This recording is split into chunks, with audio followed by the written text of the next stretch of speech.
It's Monday, November 25th here in Seoul. I'm Ju, and you're watching Korea Now. We begin today with a clash between South Korea and Japan over how they agreed to conditionally extend their military intel sharing pact. Following Seoul's decision to remain in the military information sharing pact with Tokyo under the condition that South Korea can terminate the deal at any time, the two countries are clashing over how they reached that agreement. Media outlets in Japan, citing Japanese government officials, are reporting that there was no concession and that it was a perfect game and a diplomatic victory for Tokyo.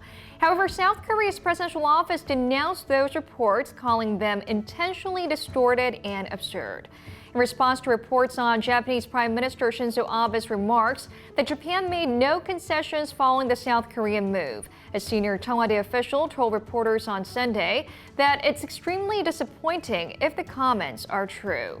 The presidential aide added that he cannot but question whether it's something that a leader of a nation could say with good conscience. Seoul's presidential office also reiterated it protested the reports and received an apology from the Japanese government. A special summit between South Korea and ASEAN member nations kicked off today in the southern port city of Busan.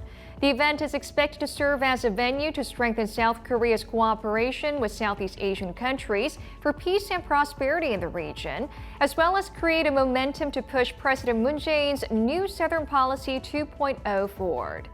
A series of separate bilateral summits with 9 visiting ASEAN leaders are also taking place on the sidelines of the gathering. Excluded from the list is the Prime Minister of Cambodia, who canceled his plan to attend the summit due to personal reasons. Over the weekend, President Moon met with Singaporean Prime Minister Lee Hsien Loong and Brunei Sultan Hassan al-Bolkiah at Cheongwade in Seoul. And on Monday, he also sat down with the leaders of Thailand, Indonesia, and the Philippines in Busan. K-pop star Goo Ha-ra was found dead at her home in southern Seoul Sunday. The police are currently investigating the exact cause of her death. Goo debuted in 2008 as a member of girl group Goo Ha-ra and in recent years expanded her career by going solo and branching out into acting.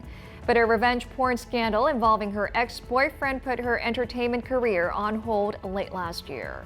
In May, she was found unconscious at her home and was taken to hospital. Later, she apologized for causing concerns and commotion. Fans believe she was recovering, but her death comes only 41 days after the death of another South Korean singer and actress, Seol Lee, who was a very close friend of Goo. Her funeral will be held privately. And those were the top headlines for today. You can always check the full-length articles on our official website, and don't forget to subscribe to Korea Now for your daily news feed.